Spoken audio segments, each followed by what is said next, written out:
একজনের HbA1c ছিল 6.5 3 মাস আগে, এবারে এসছেন 7.8 নিয়ে। আমি বললাম বাড়লো কেন? বললেন ডাক্তারবাবু আগের বারে আপনি খাবার পরে ওষুধটা দিয়েছিলেন, এবারে ওষুধটা খাবার আগে দিয়েছেন। আমি খাবার আগে না ওষুধটা খেতে ভুলে যেতাম, সেই জন্য আমি আর ওষুধটা খাইনি। এরকম প্রায় 10-15 দিন করে মাসে আমার গ্যাপ হয়ে গেছে। আমি তাকে বললাম যে আপনি খাবার পরে খেয়ে নিতেন। তখন উনি ভাবলেন যে আপনি তো খাবার আগে বলেছিলেন, সেই জন্য আমি খাইনি।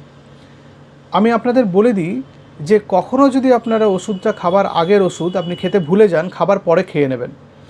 কিছু তো কাজ করবে ওষুধটা। আপনি যদি একদমই না খান তাহলে ওষুধটা কিন্তু কাজ করবে না, আপনার সুগার লেভেল বাড়তে থাকবে। এই ক্ষেত্রে যেটা হয়েছে, কখনো ওষুধ স্কিপ করলে খাবার আগের ওষুধ সেটা খাবার পরে নিয়ে নেবেন। ইনসুলিনের ক্ষেত্রেও তাই, কোনো দিন যদি খাবার আগে নিতে ভুলে যান, খাবার পরে ইমিডিয়েটলি পরে নিয়ে নেবেন, তাহলে আপনার না স্কিপ হবে না আর HbA1c এতটা বেড়ে যাবে না।